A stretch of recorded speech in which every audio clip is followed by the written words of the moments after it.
Hi friends, எல்லாம் எப்படி இருக்கீங்க? அனைவருக்கும் வணக்கம். இன்றைக்கி என்ன பார்க்க போகிறோன்னா, நம்ம தயிர்லேருந்து ஏடை எடுத்து வச்சு ஸ்டோர் பண்ணி அதுலேருந்து எப்படி நெய் எடுக்கிறதுன்னு தான் பார்க்க போகிறோம். நான் ஆல்ரெடி எடுத்து வச்சுருக்கேன். இது வந்து வெண்ணெய் கட்டி, அதாவது ஏடை எடுத்து அதுக்கப்புறம் வந்து வெண்ணெய், இந்த வெண்ணெயிலேருந்து தான் நம்ம நெய் எடுக்க போகிறோம். இது ஆல்ரெடி நம்ம எடுத்து ஃப்ரீசரில் வச்சது. ஃப்ரீசரில் வச்சுட்டிங்கன்னா எதுவுமே கெட்டு போகாது. இது வந்து 1 வீக்காக நான் வந்து தயிர் உரைய வச்சு எடுத்து வச்ச ஆடை தான் இது. தயிரில் மேலே படியும் பாருங்கள், அந்த ஆடையில் வந்து தான் நம்ம நெய் எடுக்க போகிறோம். சரியா? இது வந்து மொத்தமாக எடுத்து வச்சுக்கோங்க.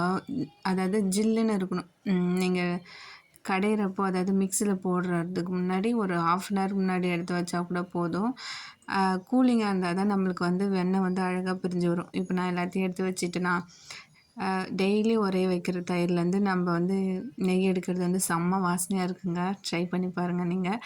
இதை நம்ம வந்து ஒரு மிக்ஸி ஜாரில் போட்டுக்கலாம். இது எவ்வளோ கெட்டியாக இருக்குது பாருங்கள். இது இன்னும் கொஞ்சம் மெல்ட் ஆனவுடனே நம்ம வந்து ஜாரில் போட்டு அரைச்சிடலாம். சரியா? இது கொஞ்ச நேரம் அப்படியே இருக்கட்டும். இப்போ நான் ஓட்டிட்டு காமிக்கிறேன் பாருங்கள். இந்த அளவுக்கு இருந்ததுக்கப்புறம் ஓட்டிடுங்க. ஆனால் கொஞ்சம் ஒரு 10 நிமிஷம் இல்லை, ஒரு 7 மினிட்ஸ் அப்படி ஆகும். ஒரு 5 நிமிஷத்துக்கு மேலே ஆகும்னு வச்சுக்கோங்களேன். 5 நிமிஷம் மேக்ஸிமம் அவ்வளோதான் ஆகும். முன்ன பின்ன ஒரு 6 நிமிஷம் 7 நிமிஷம் அப்படி ஆகலாம். இந்த மாதிரி தான் இருக்கும் கன்சிஸ்டன்சி. நான் உங்களுக்கு ஸ்டார்டிங்லேருந்து சொல்கிறேன். ஃபஸ்ட்டு அப்படி இருந்துச்சா, 2வது வந்து எல்லாம் மிக்ஸ் ஆன மாதிரி இருக்கும் கெட்டியாக. அதுக்கப்புறம் தான் நம்மளுக்கு கொஞ்சம் கொஞ்சமாக பிரிஞ்சு வரும். வெண்ணெய் தனியாக, தயிர் தனியாக வந்துடும், அதாவது மோர் தனியாக வந்துடும். இப்போ பார்த்திங்கன்னா நல்லாவே பிரிஞ்சு வந்தது உங்களுக்கு தெரியுதா? ஈரக்கை கூலிங்காக ஐஸ் தண்ணியில் வந்து கையை வச்சுட்டு நீங்கள் வந்து அதை எடுக்கணும். ரொம்ப ஹீட்டாக இருந்துச்சுன்னா வெண்ணெய் வந்து தனியாக வராதுங்க. ஜில்லுன்னு இருக்கணும் அந்த மோர். அதுக்கப்புறம் அடித்தா தான் நல்லா வந்து திரண்டு வரும். இந்த வெண்ணெயை வந்து எடுக்கிறப்போ அவ்வளோ சாஃப்ட்னஸ், எப்படி சொல்கிறது, அப்படியே எடுத்து சாப்பிட்றலாம் போல் அப்படி இருந்துச்சு. நல்லா பிழிஞ்சிங்கன்னா அதில் இருக்கிற எக்ஸ்ட்ரா தண்ணி, அந்த மோர், அது எல்லாமே வந்து பிழிஞ்சிட்டு நல்லா பிழிங்க.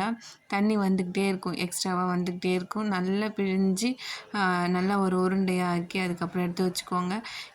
இது பார்க்குறப்போ எவ்வளோ சூப்பராக இருக்குது பாருங்கள். எல்லோ கலரில் இருக்கும், அப்படியே மஞ்சள் கலரில். இந்த மாதிரி நீங்கள் உருண்டை பிடிச்சி ஒரு பாக்ஸில் போட்டு ஸ்டோர் பண்ணி ஃப்ரீசரில் வச்சுருங்க. நான் ஆல்ரெடி ஒரு உருண்டை அந்த மாதிரி தான் எடுத்து வச்சுருக்கேன். இந்த ஸ்டேஜில் நான் காய்ச்ச மாட்டேன். இன்னும் 2 உருண்டை வந்ததுக்கப்புறம் தான் நான் வந்து நெய் எடுப்பேன். ஆக்சுவலாக இந்த மோர் வந்து வேஸ்ட்டாக தான் ஆகும். சரியா? இதை வந்து நம்ம கீழே ஊற்றிடலாம். இதை வச்சு ஒன்றும் பண்ண முடியாது நம்ம. இது ஏன்னா நம்ம 1 வாரமாக ஸ்டோர் பண்ணி வச்சதுனால அதை நம்ம ஒன்றுமே பண்ண முடியாது. ஒரு கடாய் வச்சுக்கோங்க.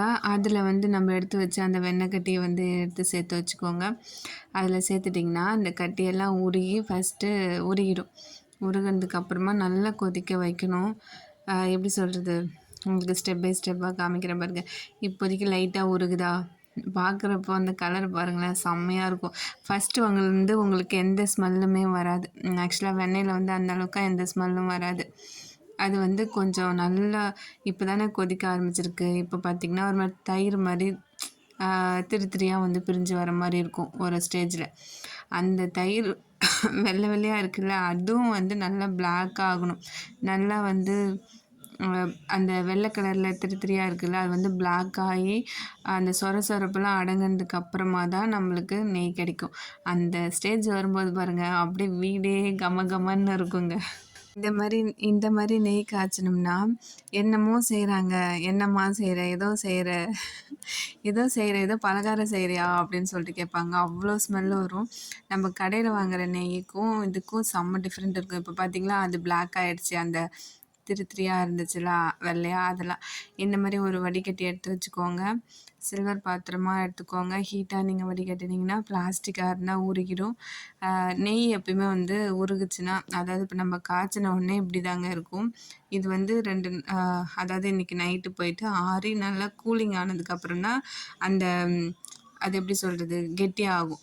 இப்போதைக்கு இந்த ஸ்டேஜில் தான் இருக்கும். இது ஏன்னா ஹீட்டாக இருக்குது. சரியா?